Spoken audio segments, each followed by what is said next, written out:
Mas eu quero começar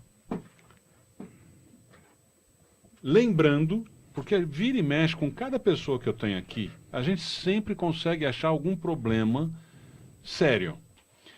Um dos problemas sérios, para começar a conversa, quer dizer, quem quer ser professor hoje? Na verdade é isso. Nós vamos falar das grandes alegrias? Vamos. E isso para mim é muito gostoso, porque eu acho que a gente precisa de uma injeção de ânimo de vez em quando. Quer dizer, você está de parabéns pela iniciativa. Mas antes de falar do bem, vamos mostrar que não é que a gente é ingênuo. Notícia de hoje. Ontem, final do dia. Quase 40% dos docentes não têm formação adequada, aponta um censo do próprio MEC. E até por isso, ontem, o ministro anunciou que vai abrir 105 mil vagas em cursos para professor com falha na formação. Só no segundo semestre. O professor já está dando aula. Ele vai... Isso para falar dos casos em que é professor. Sem contar os que... O professor que virou suco, né? Que ficou famoso aqui em São Paulo. Que é um professor... O suco que virou professor. Né, fazendo... Também, pois é. Mas, quer dizer, quem quer ser professor hoje? E o que é ser professor hoje? Como é que está a licenciatura, né? Quer dizer, a formação para o professor? Nós temos uma série de problemas nesse sentido, né? Sim. Eu sou um homem de esperança Perfeito. E eu vou falar sobre as grandes alegrias, que para mim justamente é um antídoto, até para a gente poder enfrentar essa situação tão difícil. Mas a leitura que eu faço, Roberto, é que há uma armadilha historicamente montada para a educação e para o professor. Essa armadilha, ela tem 5 elementos. Não são 5 armadilhas, é uma armadilha, no meu entendimento, com 5 elementos. Tá. A ordem não importa, né? Porque está tudo ligado. Certo. Mas um primeiro elemento que a gente pode citar é o desmonte social. Essa geleia geral que a gente está vivendo, incluindo a família. Né? Que é um momento, né? Os pais perdidos, desorientados, é uma coisa muito, muito delicada, que isso evidentemente acaba sobrando para o professor, para a sala de aula. Aliás, daqui a pouco eu lembro quem, mas várias pessoas, mas um em particular que vive falando isso. Na verdade, a família está delegando para a escola, inclusive o papel do que deveria ser da família. Né? Quer dizer, nesse sentido, a família desmantelada está causando um problema também para a própria escola. Sim. E, só para manter a dialética, muitas vezes a escola não faz a parte dela e delega para a família. Perfeito. Né?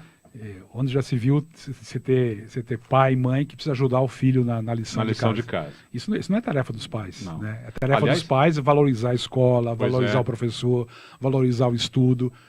Se tem algum problema, falar diretamente com a escola e não fazer o menino de ponto correio.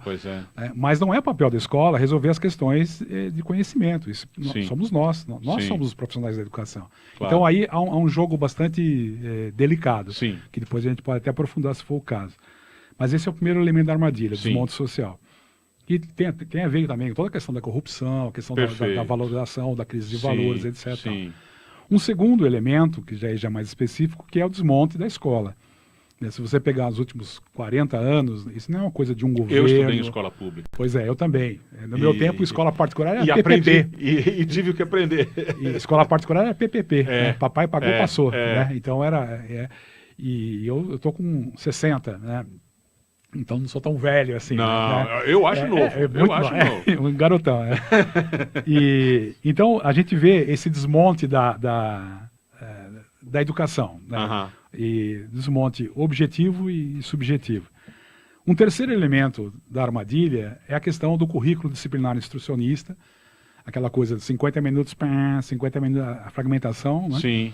E junto com isso, a avaliação, bendita, que faz parte do currículo, mas é tão forte a presença dela que eu destaco, então eu coloco, o terceiro elemento eu coloco o currículo disciplinar instrucionista e a avaliação classificatória excludente. Essa coisa que a gente faz na escola de avaliar, não para qualificar, mas para classificar e excluir. A avaliação deveria ser do ensino, não necessariamente da aprendizagem. Deveria ser... Quer dizer, na verdade, os dois. Os dois, do processo e tal, né? O quarto elemento é justamente o que você estava falando, a formação frágil do professor. Né? Esse é um ponto, para mim, delicadíssimo. É um ponto assim que a gente podia fazer um programa só sobre isso aí, porque tem muito que... Sim. E eu acho que aqui vários elementos, evidentemente, entram em questão, né? Desde a questão o próprio fato o quanto a carreira é ou não atrativa. Sim. Não só do ponto de vista objetivo, mas também hoje do ponto de vista subjetivo, quer dizer...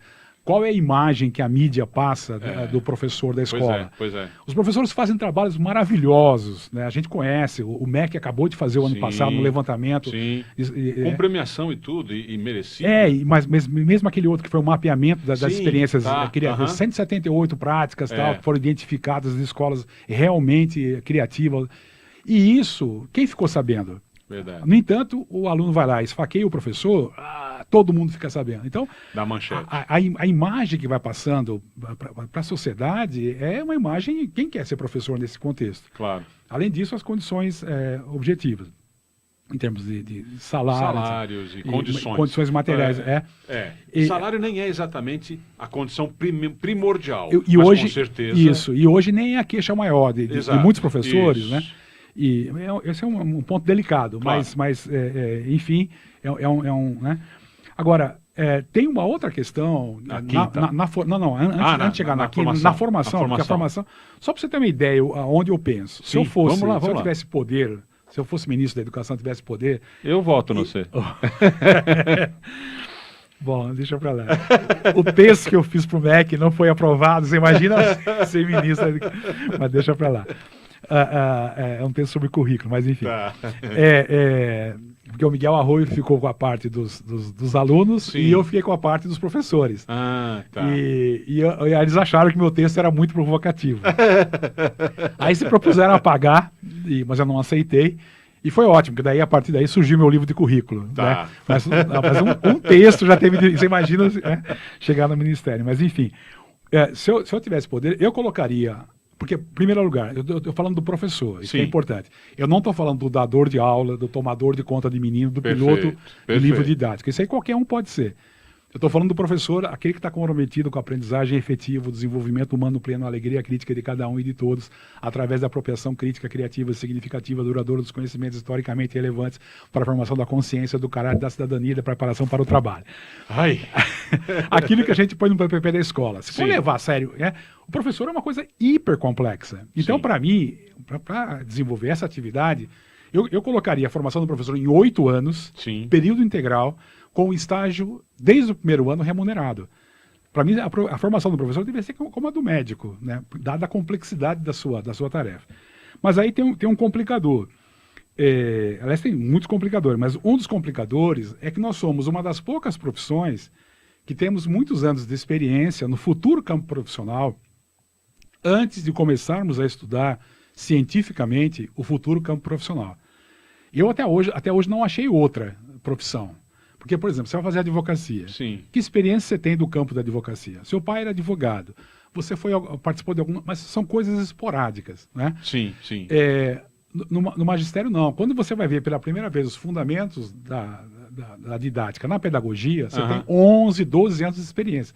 Do outro lado, como aluno, mas no campo. Mas teve vivência. Sem contar, desculpa, não tem muito... Eu sei que não tem relação com o que você está... com a tua linha de pensamento, mas me fez lembrar. Sem contar que toda pessoa, pai e mãe, se acha um educador também. Sim.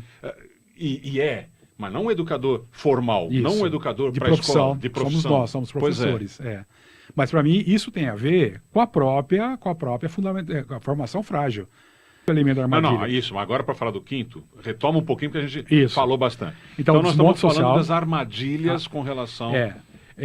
Eu digo que é uma armadilha, porque para mim esses 5 elementos constituem uma armadilha, muito bem, com 5 elementos. Então o desmonte social, o desmonte do sistema educacional, né, o currículo disciplinar instrucionista e a avaliação classificatória, a formação frágil do professor.